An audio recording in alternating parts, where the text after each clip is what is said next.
أعوذ بالله من الشيطان الرجيم. بسم الله الرحمن الرحيم. الرحمن علم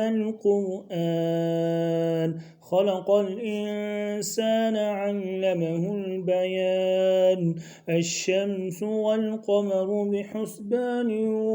والنجم والشجر يسجدان والسماء رفعها ووضع الميزان ألا تطغوا في الميزان وأقيموا الوزن بالقسط ولا تخسروا الميزان والأرض وضعها للأنام فيها فاكهة والنخل ذات الأكمام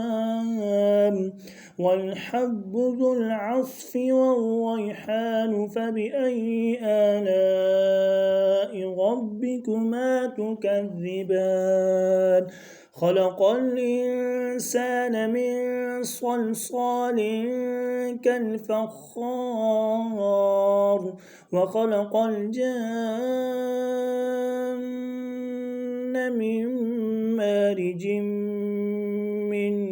نار فبأي آلاء ربكما تكذبان رب المشرقين ورب المغربين فبأي آلاء ربكما تكذبان مرج البحرين يلتقيان بينهما برزخ لا يبغيان فبأي آلاء ربكما تكذبان يخرج منهما اللؤلؤ والمرجان فبأي آلاء ربكما تكذبان وله الجوار المنشآت في البحر كالأعلام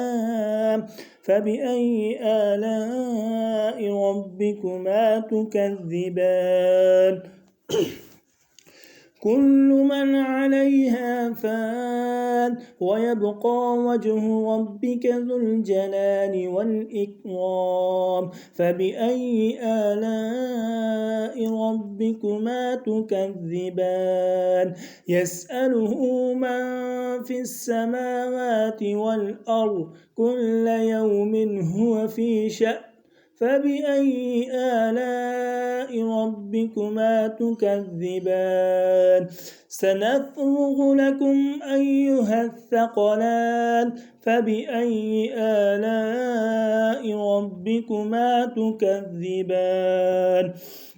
يا معشر الجن والإنس إن استطعتم أن تنفذوا من أقطار السماوات والأرض فانفذوا لا تنفذون إلا بسلطان فبأي آلاء ربكما تكذبان يرسل عليكما شواظ من نار ونحاس فلا تنتصران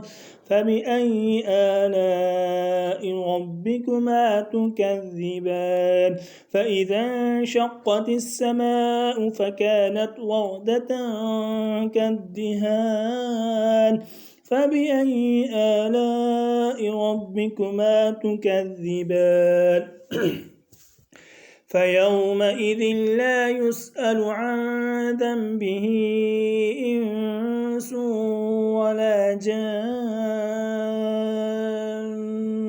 فبأي آلاء ربكما تكذبان يعرف المجرمون بسيماهم فيؤخذ بالنواصي والأقدام فبأي آلاء ربكما تكذبان هذه جهنم التي يكذب بها المجرمون يطوفون بينها وبين حميم آن فبأي آلاء ربكما تكذبان ولمن خاف مقام ربه جنتان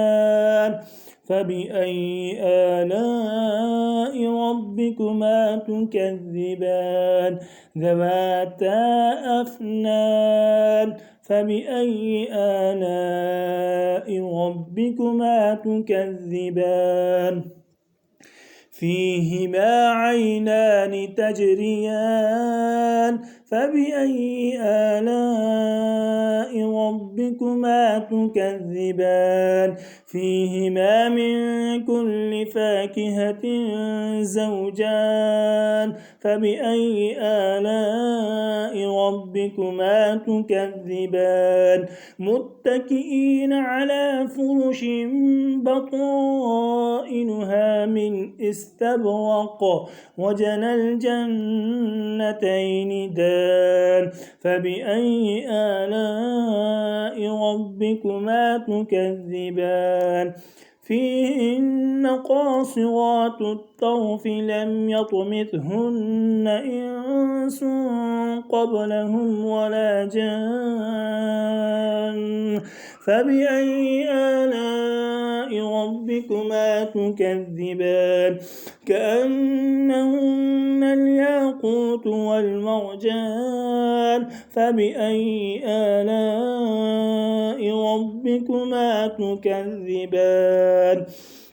هل جزاء الإحسان إلا الإحسان فبأي آلاء ربكما تكذبان ومن دونهما جنتان فبأي آلاء ربكما تكذبان مدهامتان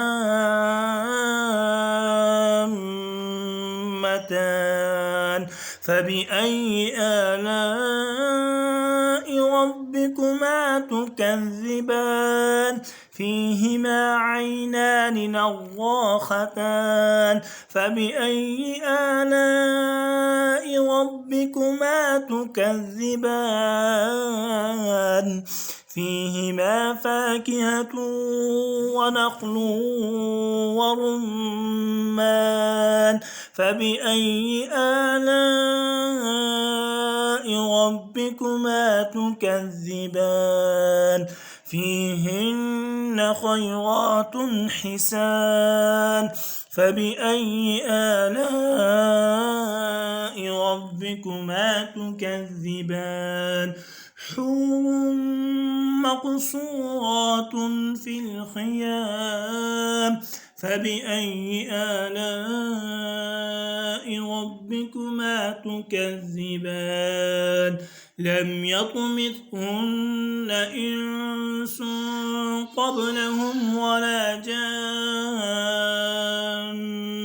فبأي آلاء ربكما تكذبان متكئين على رفرف خضر وعبقري حسان فبأي آلاء ربكما تكذبان تبارك اسم ربك ذي الجلال